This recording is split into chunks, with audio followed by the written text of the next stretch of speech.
Okay, everybody, let's get started. So thank you so much for coming to our first Presentation Ideas Europe conference. We've had 2 presentations already, and now we're going to have Simon Morton presenting on the pitfalls of presentation inefficiency, which I'm looking forward to. Simon founded one of Europe's leading presentation design companies called Eyeful Presentations. His goal was big but simple: support businesses to create more powerful, engaging, and effective presentations that make the most of opportunities and deliver results. 16 years, thousands of presentations, and millions of engaged audience members later, his mission continues. His book, The Presentation Lab, continues to make waves and has been released around the world in 6 languages. Globally recognized as a thought leader in the field of presentations, now dedicates much of his time to speaking, writing, or coaching businesses on how to make the most of every presentation opportunity. And now and growing a beard. I've been spending a lot of my time on that as well, Garland. So yeah, and growing his beard. Okay. So, welcome. One Simon. day it'll be as long as Kurt's, which I'm very excited about. So, well, first of all, thank you so much for allowing me to come on and talk about a topic that I've got more and more enthusiastic about and more animated on over the last year or so.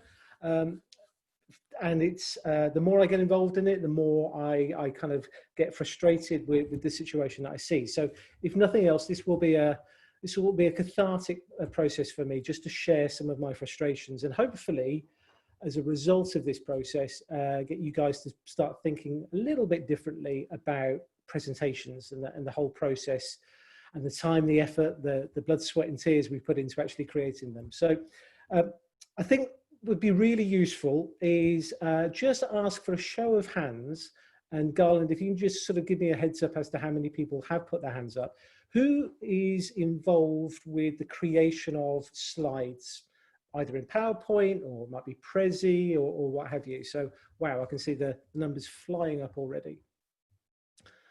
The good news is, as you're tapping away, I suggest that you are in the right place, that the fantastic conference that Kurt and Garland have pulled together is awash with some really good content to help you deliver the best presentation in terms of slides that you can do. We've got some great people, that have already been, and Richard that follows after from Bright Carbon will teach you some extraordinary things. So, we've from what I can see, 10 people have raised their hands. Is that correct, Garland, or have you got more? It's around 10, yeah. 15? Okay, it's going up. Yeah, I've seen 20. Some I've lowered them already. Right. Okay, it's going up and down.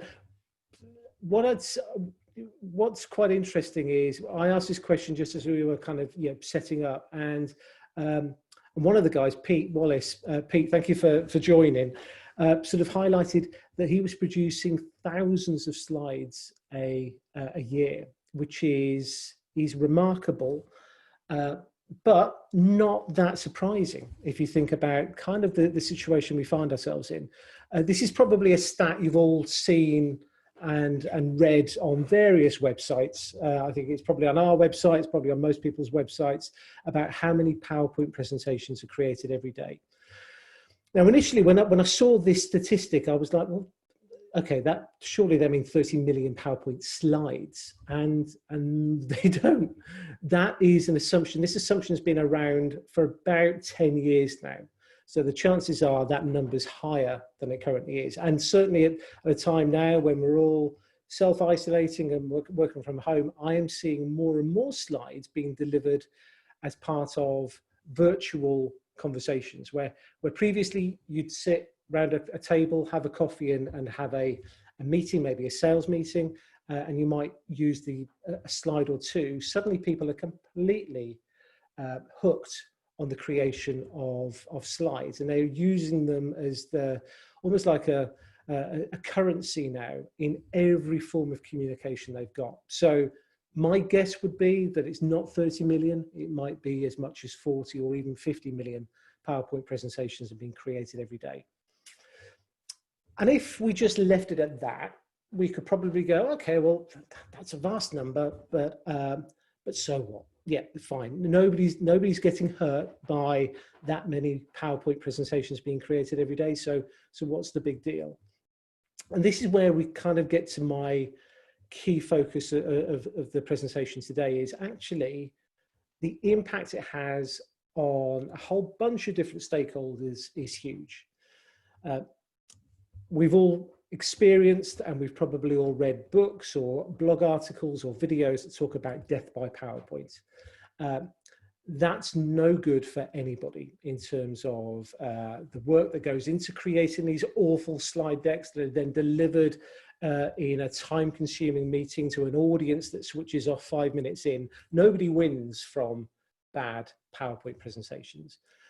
But there's also a financial impact as well, and a backup stat that people rarely kind of touch upon, but is based on some research that Microsoft have done, and then some sort of ongoing research highlighted that $250 million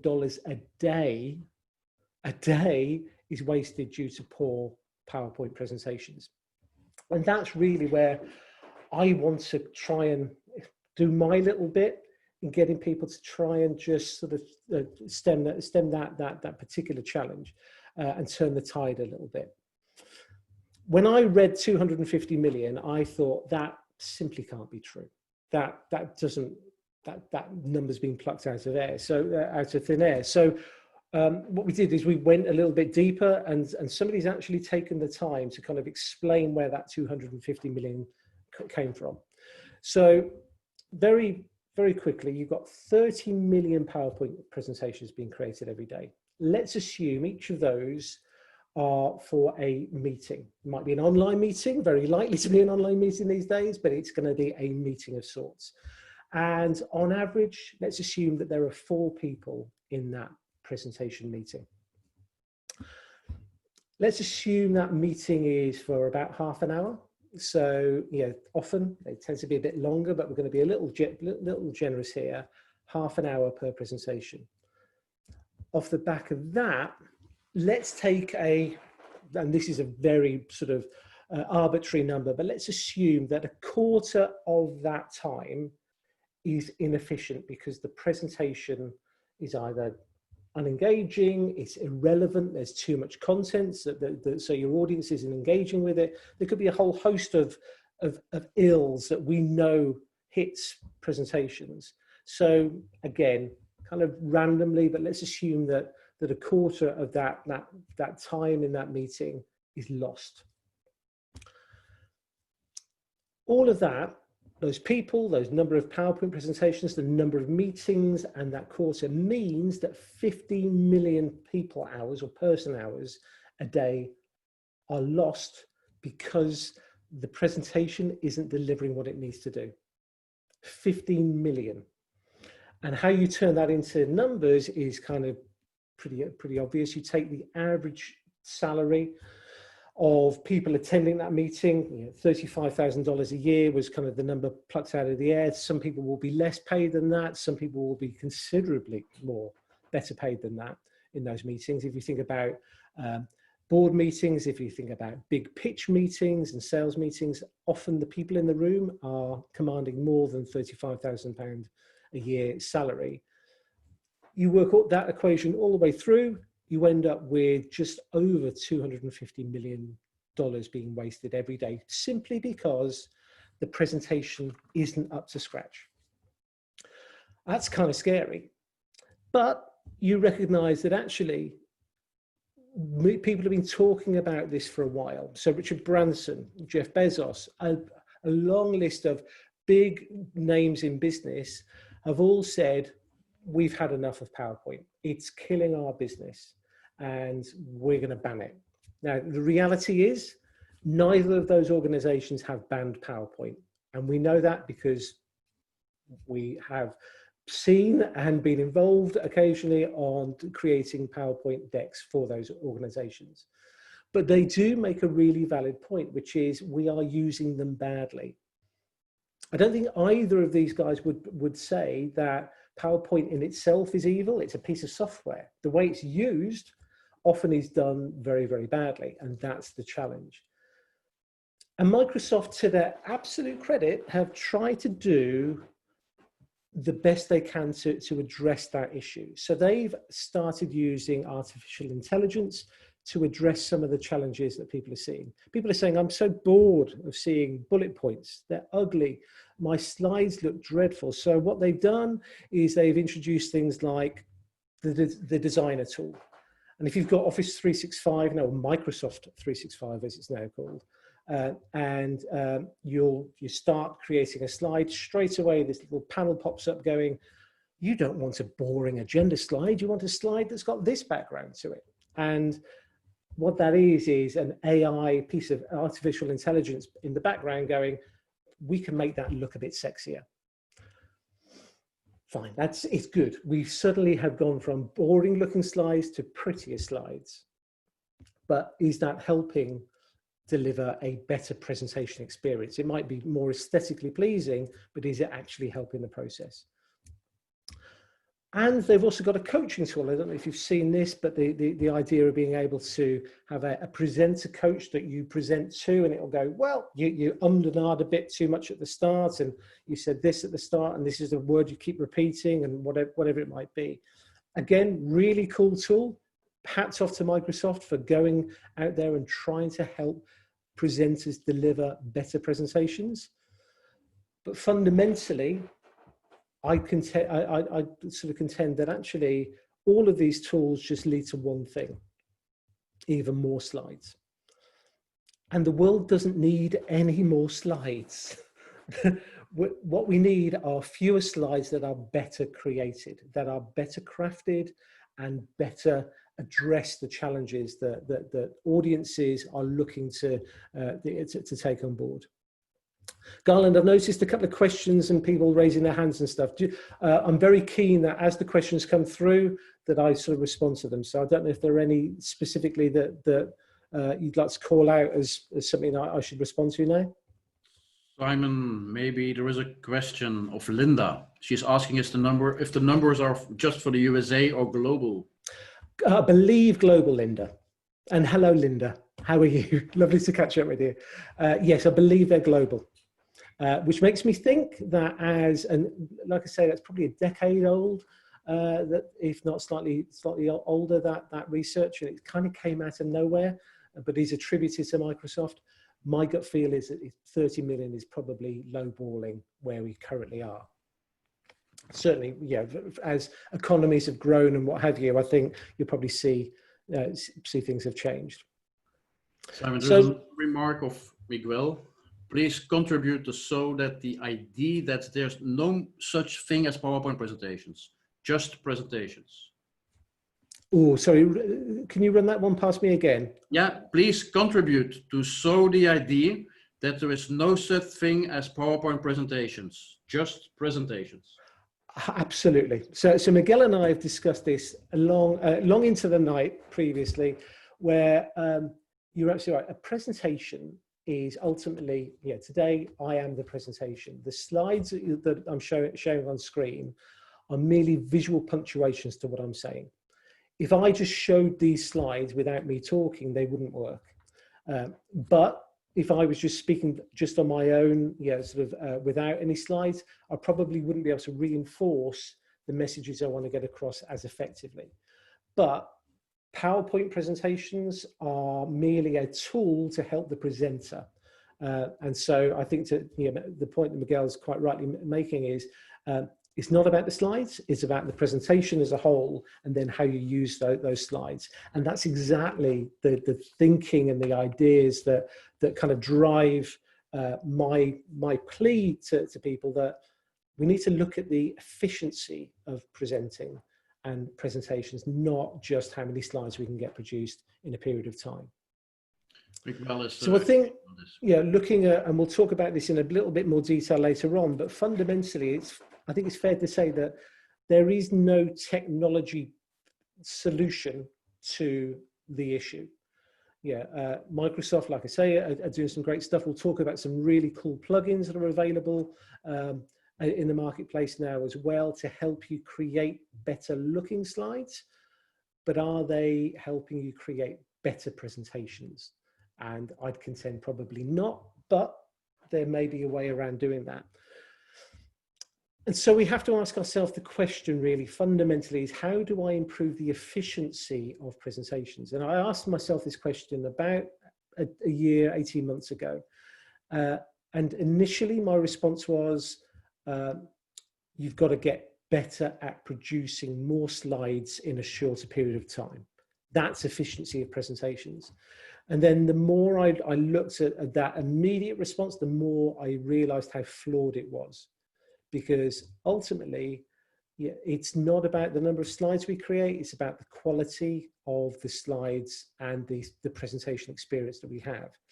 And you can kind of break that down into three sort of key areas. First of all, we've got to really define what we mean by efficiency. How do we measure efficiency within a presentation? Then we're going to have a look at some of the tools that are available to us. Some really cool stuff out there, like I say, and I'll talk through some of those things. And then talk about how within the organizations that you're working in, how the culture, the presentation culture within the business leads to certain behaviors that actually has a major impact on the inefficiency of presentations going forward.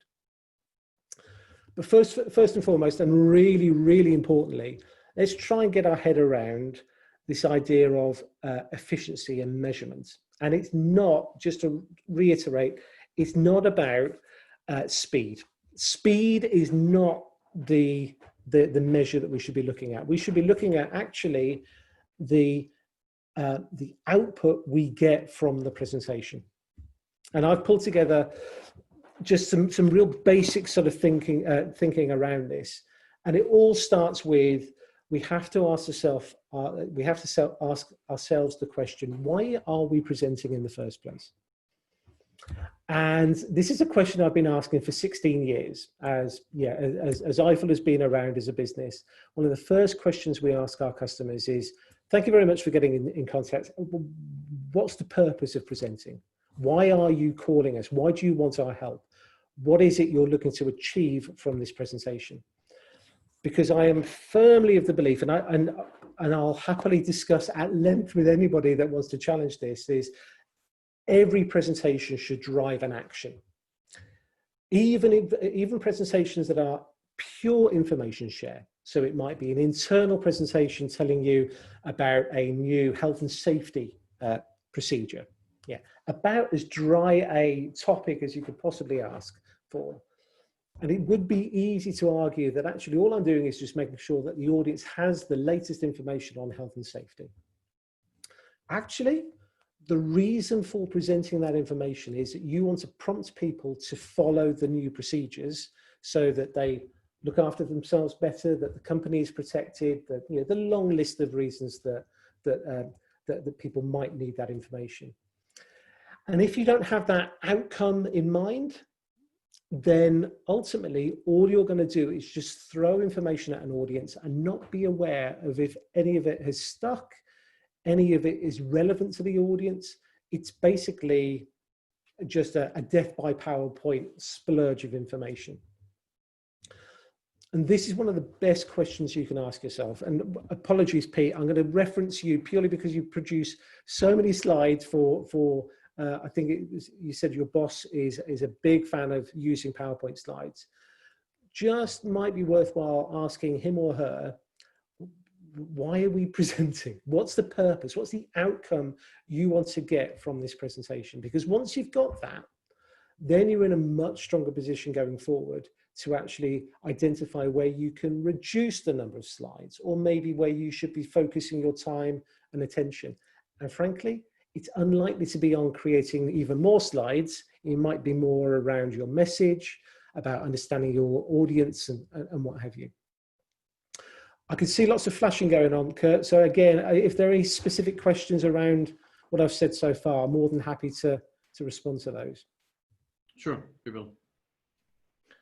Not a question, just Ton had said that he thinks a fundamental graphic design education is very important in designing great slides, you know, typography, use of color, readability, etc. I think it's absolutely, you can tell a good designer from a bad designer, and a good designer will help you communicate better visually. yeah, by their very nature. One of the challenges I think all designers face, especially, yeah, and I'm thinking about the designers we have in our business, is that when they're communicating something that the presenter doesn't really know or have their arms around, that's when things get challenging. So you can have a great looking slide, you can have a really beautifully designed slide, but if the message either isn't relevant to the audience it's being presented to, or it's so woolly in terms of content that actually looks great, but actually delivers little value to your audience, then all it's been is an artistic exercise rather than a valuable presentation engagement.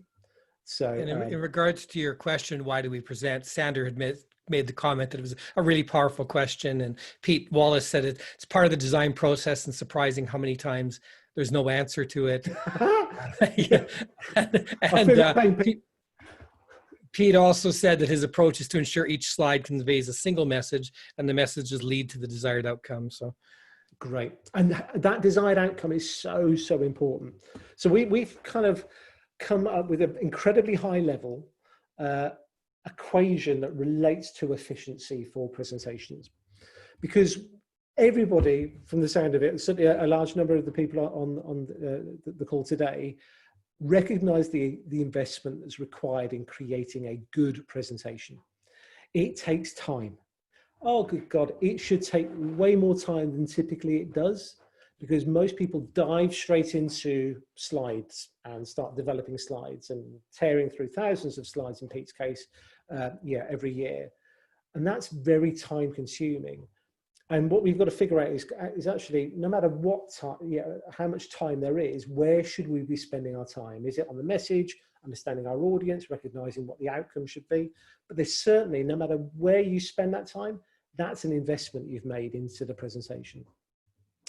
That in itself then can be in terms of, yeah, the money that you spend. Maybe you outsource it to a company like Eyeful or Presentation Load or Bright Carbon, or yeah, you do it yourself. It's still costing the company money for you to spend that time developing those slides. And the same goes for resources as well. Are you pulling people in from lots of different parts of the business to get the information together to present? So on one side, you've got to kind of figure out how much of that investment am I putting in? And then how does that balance against the desired result? So what's the action? And this simple equation is fundamentally what this whole efficiency message is about, which is actually, until I know what my desired result is, I can't figure out how much investment I should be putting in. Because chances are, I could spend 3 weeks creating a presentation that still doesn't deliver a decent enough result. We've written an insights document around this entire process. And there was a story that a client told me that he'd asked his team to pull together a presentation to present to the CEO. This is of a huge company you will all know. And the team had pulled together, they had a 20-minute slot with the CEO, and they pulled together a presentation of over 200 slides. It took them weeks. And my contact had gone away on holiday. This was one of the tasks he'd set his team. He got back and he went, so how are we doing on that presentation? And they sort of sent in this huge presentation. I went, there you go. That's we've got the 20 minutes with the CEO and we've got all the content we need. We're good to go. Any question they throw at us, we can respond to. And he said, the blood just drained from my face. I was like, oh my Lord, what have we done? We've invested thousands and thousands of dollars in creating a presentation that is not going to deliver the result that we want. Because the result we want is for the CEO to go, yep, I get it, approve that project. And it was so disproportionate because he said, in the end, it took me half a day to go through the 200 slides and recognized we needed 5 or 6, to really get that message across. And that's where this efficiency equation really needs to sort of sink into the way that people engage with presentations internally within their own organization. It's not about how quickly you can get slides created. It's about how you use that time and the money and the resources appropriately to get to the desired result, to drive the action that you really want to get to. So in terms of measuring, hopefully that's sort of set, you know, we're all comfortable with pretty much common sense, actually. Yeah, let's make sure that we use the appropriate amount of energy, time, money, resources to get to the desired result. And there are tools out there that when we get to the point of presenting the slides, we can start dipping into. And I'm going to sort of talk through sort of, the way that we should be looking at the tools generally. And one of the challenges I've got with these, and they're all great tools, please don't get me wrong, is that they all drive to one thing, which is creating even more content. So we as a company, and I know people on the call also do provide this service as well, we will go into our corporate customers and provide training. And that training can be on how to produce great looking slides, which are technically very smart, tick all of the boxes in terms of aesthetics and design methodology and typography and what have you, and wrestling with PowerPoint. And that's great.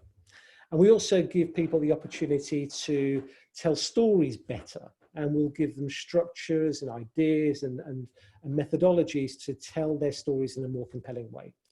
We'll teach them how to stand up and deliver their presentation in a more compelling and engaging way. We do that, other people do that. The net result of that training is that the quality of the presentation goes up, which is good. It means they're getting more value from that presentation. And they're also probably quicker at creating those presentations going forward. Great. In terms of plugins, we'll talk about them a little bit more detail in a second, but they are about making things quicker and making things better. So again, ticking those boxes. Or you can outsource the development of the presentation, the whole story, or just the slides, completely down to you, to a company like Eyeful or Bright Carbon or Miguel's business or Sanders' business, and they will get those done better, quicker.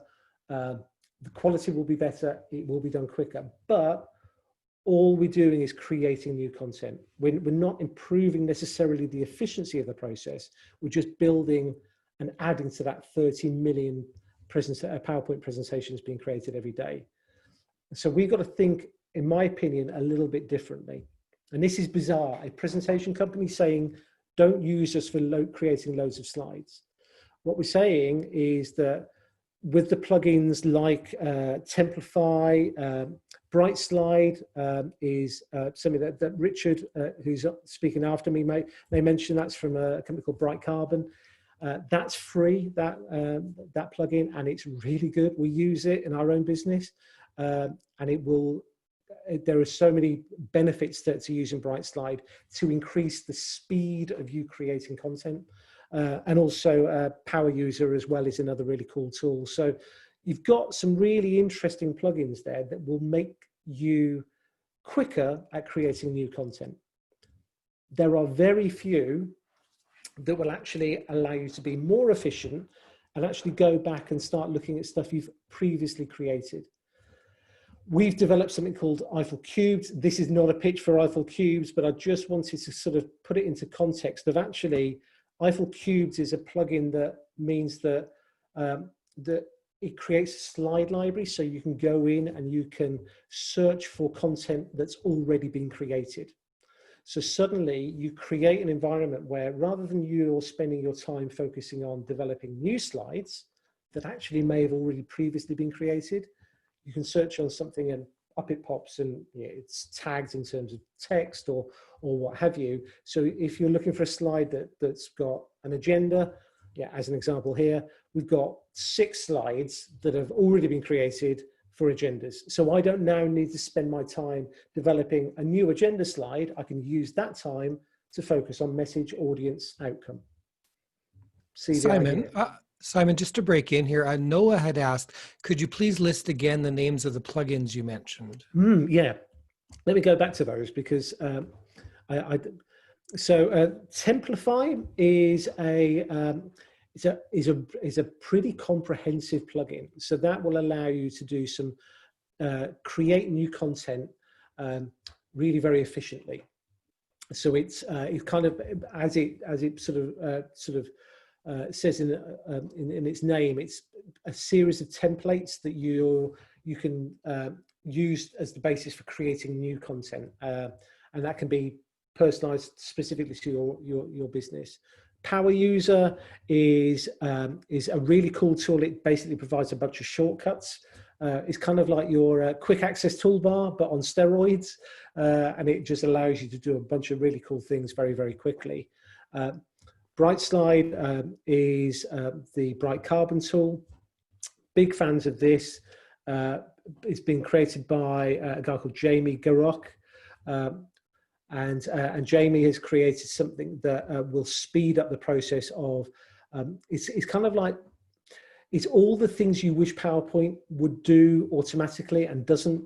BrightSlide tends to tick those boxes. So it's a really cool tool. Our team use it and are big fans of it. And it's there really to speed up the process of creating new content. I think the big push for me is, it's not about creating loads of new content. It's actually about repurposing content better and spending more of your time not on slides, but on the other key elements to make up a presentation. Does that cover everything off? Yeah, I think so. Sandra mentioned BrightSlide has a table painter, so. Yeah, no, tables in PowerPoint. Let's not go there. That can be fun.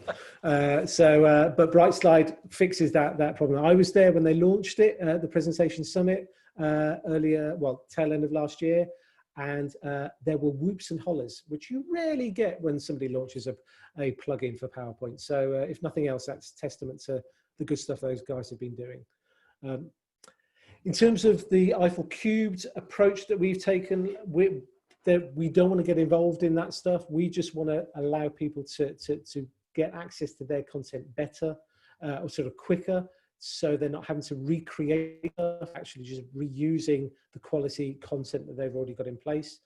This means that they can address things like brand issues and quality issues very early on, rather than having to start from scratch and bit by bit almost have brand creep, where things get horribly, go a little bit awry. And the other thing it's got is the ability to, if you're up against it or you don't have the skills or whatever, you can hit a button and it gets pinged directly into our studio. Again, this isn't a pitch to sell Eyeful Cubed or Eyeful. It's just saying that we want people to be spending their time not in front of a screen, but actually on a whiteboard, drawing out the story flow, figuring out what the story should be to get the most of the desired outcome from the presentation. How do you derive greater value from that presentation, both for you and for your audience? I'm aware of time, so I'll gallop through because I want to make sure there's some time for Q&A as well along the way. And then this kind of goes back to the question that Pete asked early on as well, which is, how many new slides do we really need? We go into businesses of all sizes, and you'd be amazed how many how many slides have been created over the years.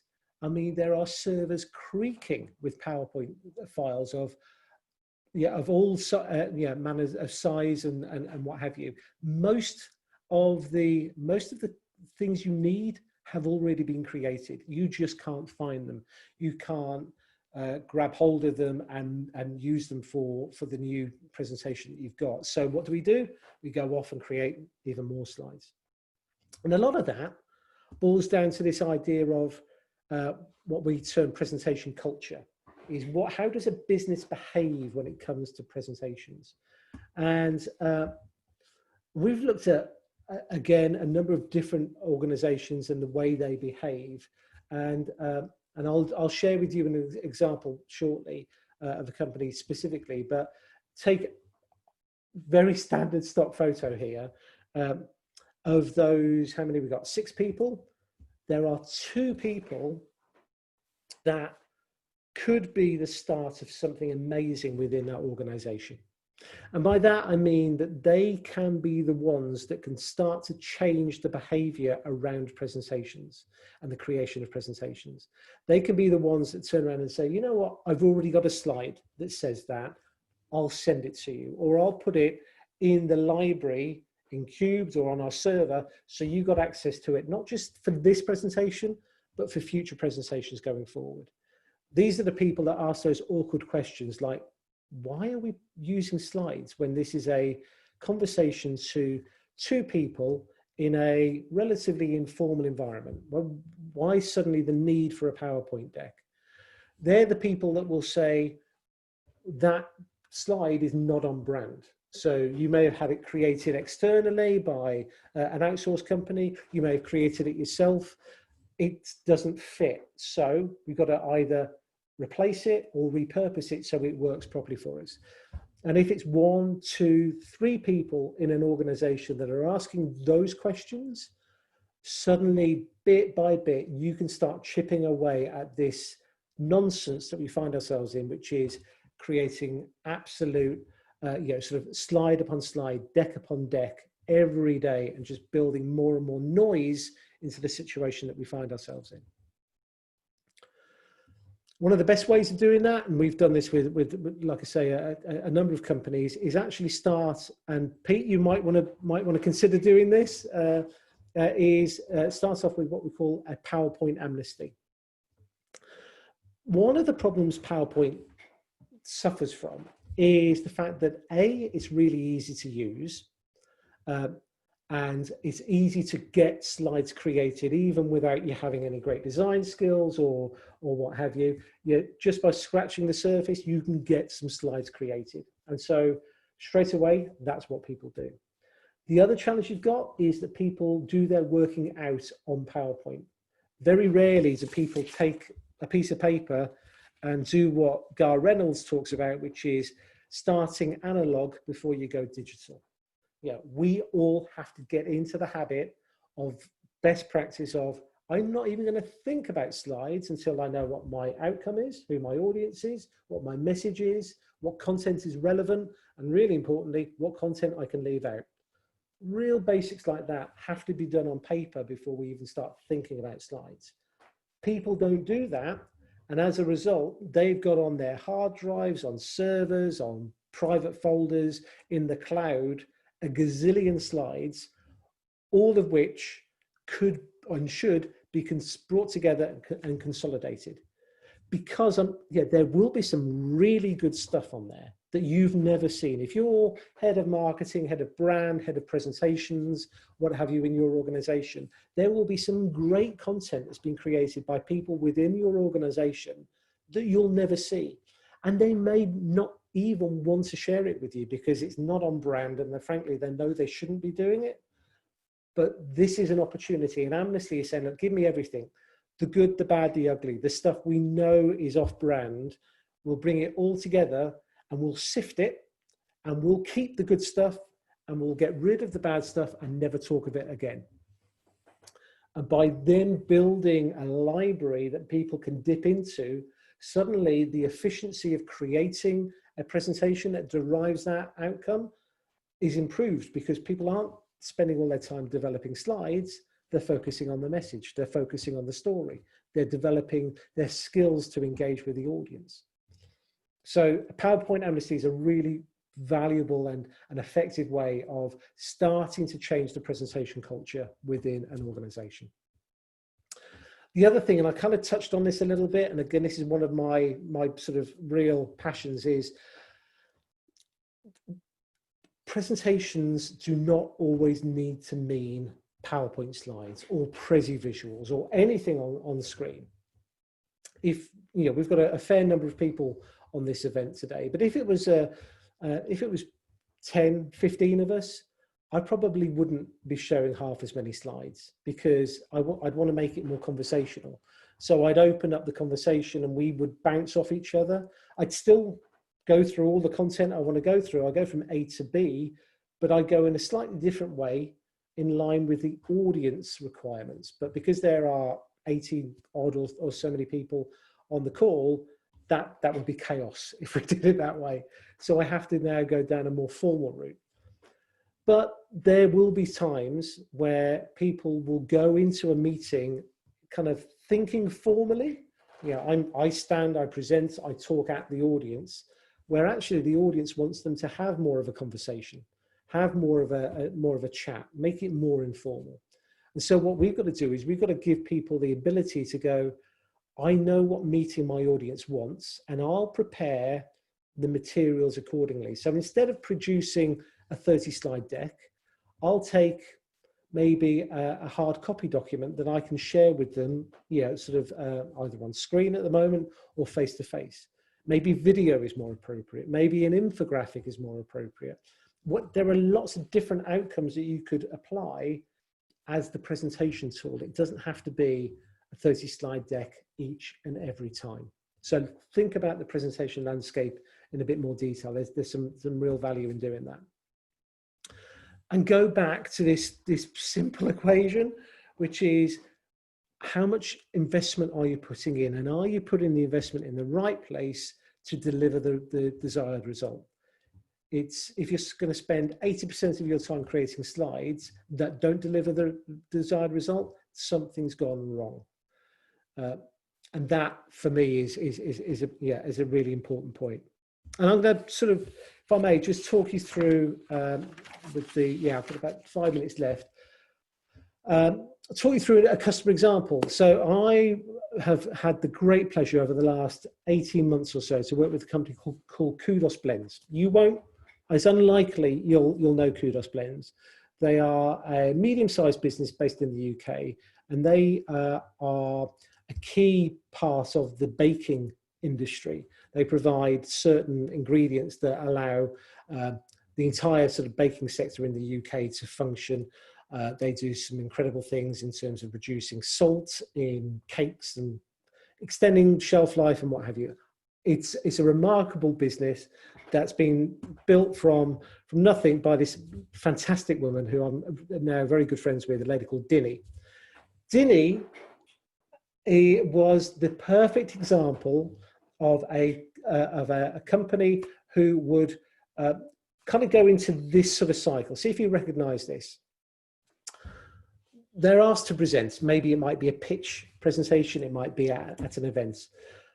As soon as that request comes in, they all run around like headless chickens, mass panic, going, oh, we need a slide deck. And they would, once they heard of Eyeful, they'd pick up the phone and say, Simon, another need for your services. We would go in, we would do a workshop, we would develop the storyboard, we'd develop the slides, we'd give them some soft skills training to deliver that for that particular event. And they would deliver it. They'd get the round of applause, they'd win the deal, whatever it might be, and then they would collapse. And that's fine if you just do that the once, but they would do that for every opportunity. Every time there was a request for a presentation, they'd reach for the phone and call us back in. And whilst it was lovely for our business, don't get me wrong, and they're lovely people to work with, it did feel like there was something fundamentally wrong within the business that this was happening. They ended up with a situation where, on average, we were producing 150 new slides for them every month. Some of those were actually, we were producing maybe 100 of those, and 50 of those were being created internally. That's a lot of slides every month being created, often replicating and duplicating what had previously been developed. So there was this real sort of situation where you thought there's got to be a more efficient way of doing this. So we did exactly what we talked about. We started off by going, okay, first of all, Dinny and team, there has to be a better way of figuring this out. Let's look at the efficiency of how you're developing your presentations internally. Let's focus on the outcome first of all, and then let's understand when you need our help, when you don't need our help, when you can pull upon your own internal resources, when actually you've already got the story, you just need to make a couple of changes. So that shift in understanding and thinking was a really important part of the process.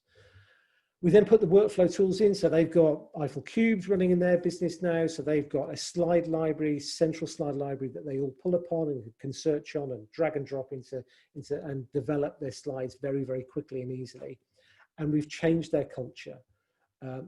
We've now got sort of ambassadors, presentation ambassadors within their business, where we brought them into we call it our presentation campus, which is our sort of head office, and they stayed with us for 3 days, and we gave them everything in terms of our methodologies, in terms of the awkward questions. We kind of gave them the secret sauce to how we run as a business, and then we implanted that back into Kudos Blends. So they've now got people going, why do we need slides? What's the preparation for this? Who's the audience? What's the message? What's the outcome? All of those questions they're now asking. And the net impact of that is that we've dramatically reduced the number of slides, new slides being created within their business. Now you might say, well, great, it's dropped by 120 slides. So what? The time it's taken to create, it would have taken to create those 120 slides, they now focus on the important stuff. They focus on the audience, the message, the outcome. All of the things that I feel really passionate are actually the key parts of presentations. So we've bought them time to do more stuff better, the important stuff. You spend less time in front of a PowerPoint sort of interface and more time thinking about the key elements of a presentation. A couple of questions, Simon, if you want to take them. So Johnny Quinn says, do you rate Empower Slide Library? I don't know it well enough to pass judgment. I'm aware of it. If it's a slide library that works in a similar way to Cubes, in the fact that central resource where you can, real basic level, you don't need to make it overly complicated. But if you can search for tagged slides, that means that you're not spending your time developing slides, but actually doing the important stuff, then it sounds like a great tool. I don't know it well enough to be able to pass judgment. One other tool that's out there that does a similar thing is a tool called Slide Bank, which is a cloud-based tool. That again is really very good. That's a real belt and braces approach to it. That's got a lot of added functionality that some people might find really useful. I know some of the regulated sector that we work with, we've introduced Slide Bank into that sector. But for the majority of companies, it doesn't need to be overly complex as long as there's the efficiency of not recreating stuff that's already been created. And Linda Gross asks, does Eyeful Cube work for a single person designer? I can see how larger organizations would benefit, but what about solo operations? Yes, it can do. Yeah, absolutely. It's a plugin that sits and basically you hit it and then it can either poll a server or it can poll a folder just on your own PC. Great, and those were the two I had at the moment. Marvelous, fantastic. So the net result of Kudos going from 150 slides to 30 slides is actually all the things we wanted. Their output has gone up, the quality of the output has gone up, they've got more time to focus on the important stuff, and their outcomes are improving. They've had a pretty good hit rate anyway. They're very talented people, had a great product, but it means that they're now going for the pitches that they think they can win, not just because there's a pitch they've been invited to. So it changes an entire way of approaching these things. I'm aware of time, so I somewhat beautifully come to the conclusion here, which is my call to action to you guys. My call to action to you guys is, please don't be part of that 30 million PowerPoint presentations a day statistic. As much as you can, and I know people are on here to understand how to create beautiful slides and to create some really compelling, powerful presentations. Carry on doing that. But if you're replicating stuff that's already been done, help yourself or your customers, if they're customers of yours, to reuse that better, to find new ways of improving their efficiency so they can spend the time focusing in the areas that are of most value and importance to them which is, I've said it a few times now, audience, message, and outcome. I think that's probably it. Yes, no, the final thing is consider the measurements of efficiency within your own business or that of your customers. Do try that presentation audit. The amnesty thing is really valuable. We've done it for a number of customers, and it's so powerful. I can't share with you a hard copy of this because I can't get to them in the office at the moment, but we have also created, very similar to our data insights sort of book, a efficiency of business presentations insights document. And again, ping me an email or go onto the website and ask for a copy of that to either be downloaded or sent to you. So that's it. Final thing is obviously a little bit about who we are, but I think you guys, a number of you guys know who we are and the sort of stuff that we do. So awkward plug at the end. That gives us 10 minutes for questions, Garland. So what do you got? Well, a few comments. Johnny Quinn says, great stuff. Thanks, Simon. Jenny Rhodes says, thank you, Simon. Very thought-provoking. Vanja says, thanks, Simon. Pete Wallace had a question. Eyeful Cube sounds like an excellent idea. However, my employer, 90K employees, is very hard to convince when it comes to investing in tools like PowerPoint, install and forget approach, and then wonder why no one creates useful slides. Yeah, I've heard of a number of some very large organizations you have to kind of drag over to the new world. Yeah, it's interesting. You'll often get these large organizations decrying the quality of presentations, but they're not investing in the tools. I'll share this, and I'm sure Dinny wouldn't mind. One of the things we did when we improved the presentation process internally for Kudos was we insisted that the guys that would be developing the slides internally had Microsoft 365, used to be Office 365, and because they hadn't had that previously. And a real small thing, but anybody that designs presentations day in, day out, make sure they had 2 screens, because a number of the guys were just working off 1 screen. And we kind of, in the nicest way, we sent Dinny a wish list of, that if I was you, these are the simple investments I would make to improve efficiency and quality. Pete, it sounds like you may have a hell of a battle on your hands, but maybe that simple equation of just saying that I'm spending all of my time developing slides and we're not impacting the outcome would be an interesting conversation to have with your boss.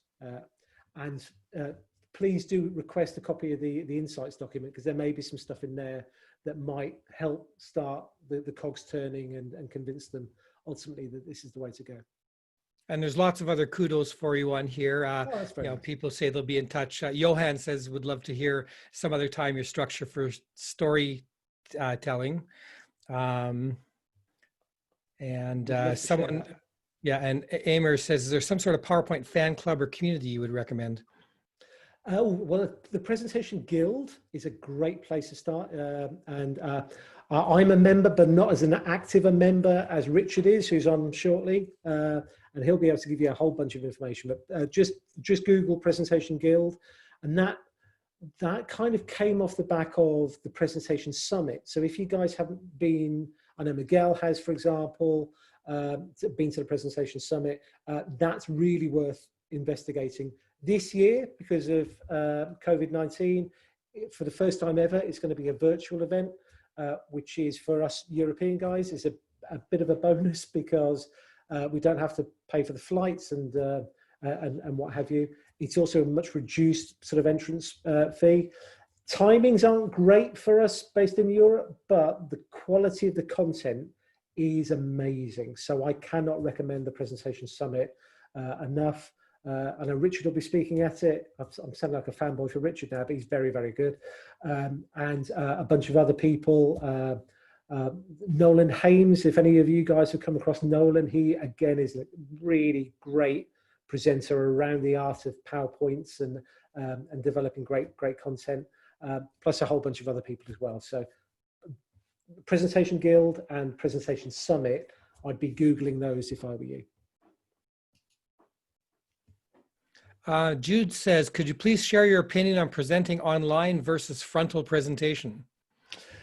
I much prefer in person, purely because you get to see the person that you're presenting to, unless it's a kind of a one-to-one or one-to-a-few virtually. I much prefer actually seeing and being in the room with the person. We've shared a bunch of, and again, go onto the website and you'll see on the homepage a link into a kind of a remote ready toolkit and set of recommendations if you're having to take your presentation from the presenting face-to-face to this new remote world that we find ourselves in. And there are some basics to factor in. You'll note that I've kept my video on the entire time during this presentation, purely because I want you guys to kind of see the animation that I have when I present. And if I turn that off, no matter how animated my voice might be, all you're seeing are slides. And I don't want to build in too many animations into a remote presentation, because that can be kind of distracting, and depending on bandwidth can also cause some problems as well. So head over to the website. There's a bunch of stuff there that hopefully will help you sort of navigate your way through it. But my preference always will be in person if I can. And Bruno says, very inspirational, trying to implement. Our main problem to solve is repurpose slides. Would love to hear more about strategies and workflows involved. So I'd love to, yeah, absolutely. Get in touch, because we can share with you just some sort of best practice things that we do. This is I'm feeling relaxed, so I'm just going to tell it as it is. We will sometimes refer to projects where we're taking a whole bunch of slides and putting them onto a new look and feel as lipstick on pig jobs, because we get frustrated when we don't get the opportunity to change the content and often remove a lot of the content. All we're doing is applying lipstick to this pig. So one thing I would say is, if you're looking to repurpose slides, use it as an opportunity for a spring clean, not just from a look and feel perspective, but also from a, is that content valuable? Does it really need to be there? Can we tell that story in a better way? Thanks, Simon. We're coming to the end of our time now. So tons of great comments about people who loved your presentation. So well, thank you so much for presenting with us this year. Been real pleasure. Really enjoyed it. Thank you so much. And we'll hope to have you back another time. Look forward to it. Okay.